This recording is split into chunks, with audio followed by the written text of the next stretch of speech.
Welcome to the video tutorial of Vilmixin LVL on cytotoxicity assessment.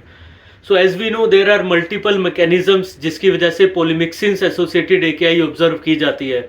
For example, the role of Miguelin receptors जिसकी वजह से polymyxins की endocytosis हो जाती है PCT में.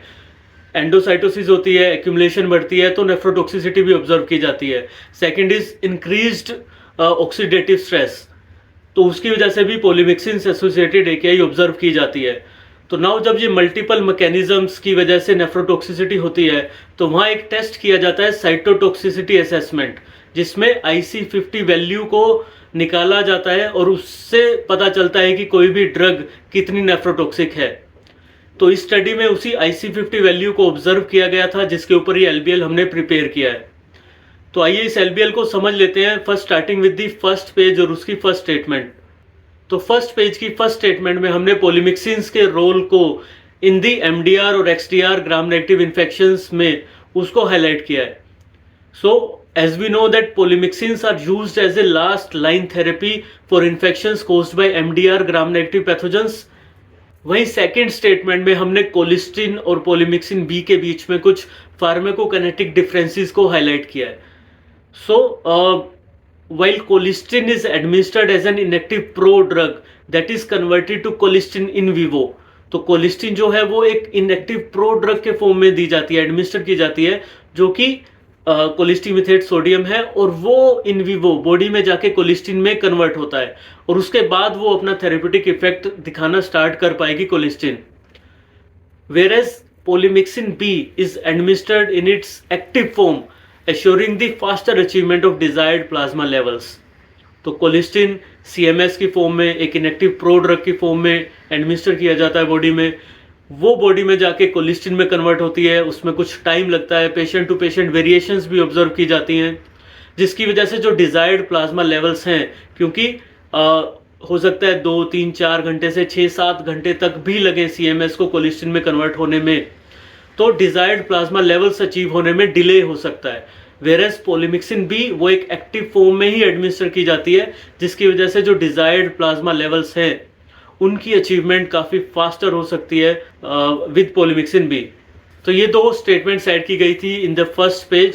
Now coming to the page number second, तो यहाँ पे हमने एक IDSA SCCM की रिकमेंडेशन से स्टार्ट लिया है, जो कि ये रिकमेंड करती हैं कि compared with colistin the preferential use of polymyxin B is recommended to limit the rate of polymyxin B associated AKI. तो रिकमेंडेशंस ये रिकमेंड करती हैं कि पोलीमिक्सिन एसोसिएटेड AKI के रेट को कम करने के लिए पोलीमिक्सिन B को प्रेफरेंशियली यूज किया जाना चाहिए ओवर कोलिस्टिन.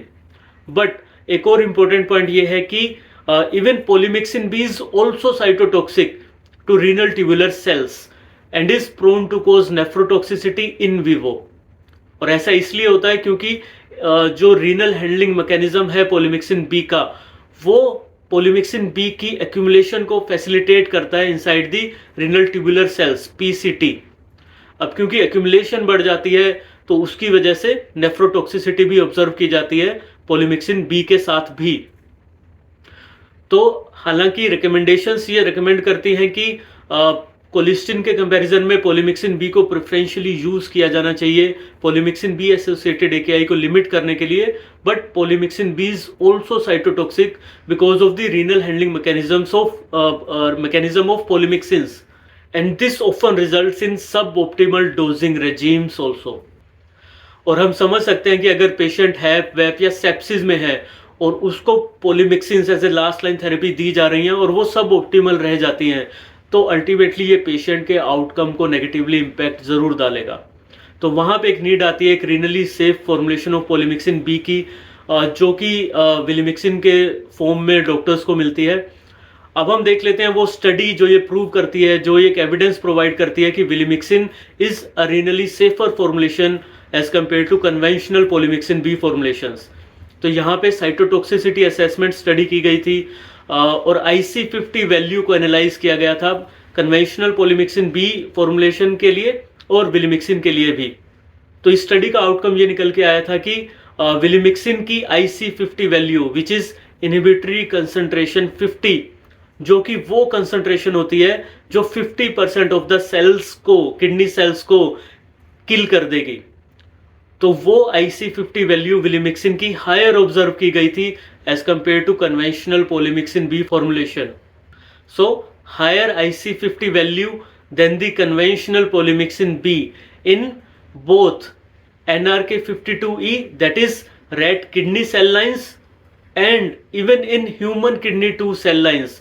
तो दोनों ही सेल लाइंस पे, रैट की किडनी की सेल लाइंस पे भी और ह्यूमन किडनी सेल लाइंस पे भी जो IC50 वैल्यू थी वो विलिमिक्सिन में ज़्यादा ऑब्जर्व की गई थी as compared to conventional polymyxin B, जो ये एक एविडेंस है कि Velimixin is lesser cytotoxic than conventional polymyxin B formulation. और इस डाटा को हम इस टेबुलर फॉर्म में भी यहाँ देख सकते हैं, जिसमें after 24 hours and after 48 hours IC50 values को ऑब्जर्व किया गया था, and Velimixin reported higher IC50 values than conventional polymyxin B in both NRK52E rat kidney cell lines and even in human kidney 2 cell lines. So this is again an evidence which proves that vilimixin is a renally safer formulation than conventional polymyxin B formulations. और इसीलिए अगर विलिमिक्सिन को doctor use करते हैं उनके हैप, वेप या sepsis के ऐसे पेशेंट्स जो कि MDR या XDR ग्राम नेगेटिव इन्फेक्शन से सस्पेक्टेड हैं, तो ऐसे पेशेंट्स को 3 की बेनिफिट्स मिलेंगे as we know. First is reduced risk of polymyxin B associated kidney injury, then decreased risk of renal complications and improved patient outcomes।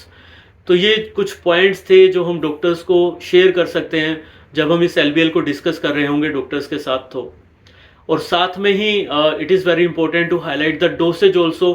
So as we know, as per the IDSA and SACM recommendations, loading dose is 20,000 to 25,000 units per kg over a 1 hour infusion, and maintenance dose is 12,500 to 15,000 units per kg weight of the patients BD over a 1 hour infusion।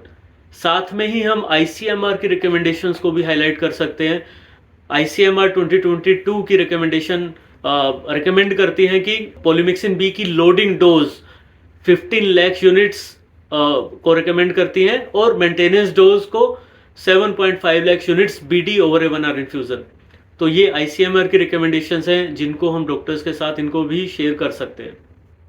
और साथ में ही जो real world evidence है विलिमिक्सिन के साथ associated, please उसको भी share करना ना भूलें डॉक्टर्स के साथ, which is more than 42,000 patient days in critical care across the leading tertiary care centres of India. तो यहाँ हम डॉक्टर को शेयर कर सकते हैं ये रियल वर्ल्ड एविडेंस, साथ में ही जो रिकमेंडेशंस हैं डोसेजेस के ऊपर। और क्योंकि विलिमिक्सिन एक रिनली सेफ फॉर्मुलेशन है, तो डॉक्टर्स के पास डिजायर्ड फ्लेक्सिबिलिटी है कि वो रिकमेंडेड लोडिंग डोज को, रिकमेंडेड मेंटेनेंस डोज को प्रिस्क्राइब कर सकते हैं अपने हैप, वेप या सेप्सिस के MDR और XDR ग्राम नेगेटिव पैथोजन से सस्पेक्टेड पेशेंट्स के लिए। So this was all in this video tutorial regarding the vilimixin LBL on cytotoxicity assessment। Please comments में ज़रूर शेयर कीजिए कि क्या इस वीडियो ट्यूटोरियल ने आपको हेल्प की इस LBL को बेटर वे में कम्युनिकेट करने के लिए डॉक्टर्स के साथ। So thank you friends and happy ceilings.